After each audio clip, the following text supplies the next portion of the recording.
We moved here in September of 2012 because I got a job at Notre Dame, and so we moved across the country.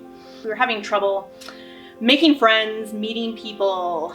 You know, it's hard when you move from one community to another, and we only knew one person here. We just weren't fitting in South Bend. We were unhappy. We thought, well, maybe we should just go back to Oregon, you know, but we didn't really have a feasible way to do that. And then I saw the audition notice for Stop Kiss.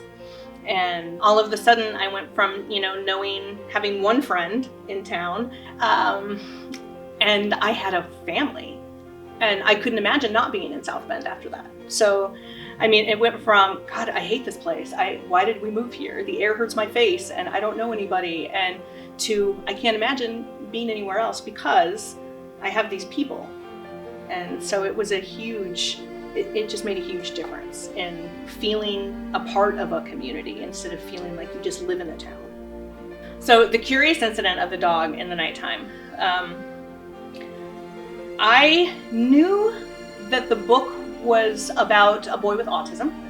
And at that time, it was a really interesting time in our lives because we had found out that our son was on the spectrum. I had been doing a lot of research on autism because I knew nothing. And my ideas about what autism looked like were just based on stereotypes. And I had read the script. And when I read the part of Judy, I thought, I have to play Judy. Because in a lot of ways, I am Judy. And playing Judy was a transformative experience just in itself. I was able to bring my son to one of our rehearsals, and he was mesmerized by the show. And every time I'd come off from doing a scene, he'd run up and like throw himself at me. Mommy, that was so good. You did such a good job. He said, Mommy, I really like this play. He said, I really like Christopher. And he said, well, he doesn't like to be touched and I don't like to be touched. That moment just made me realize, of course, what I already know, representation matters. And my son was able to see someone that he related to on stage. And that in itself made it more than worth it. During all of my research on autism, I began to realize that my son and I shared a lot of the same traits.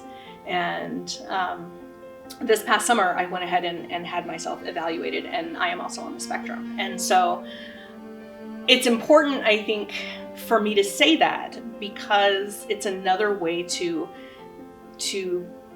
educate people on what it means to be on the spectrum, because people have a lot of really inaccurate ideas about that. So being in this show and seeing how it impacted, my son, my partner, he came to the show, and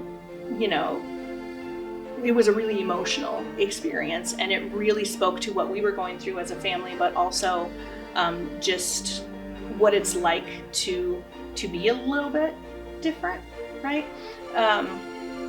But to also demonstrate that being on the spectrum does not mean anything bad.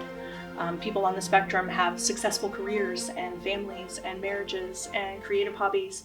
And so just to be a part of that experience was amazing.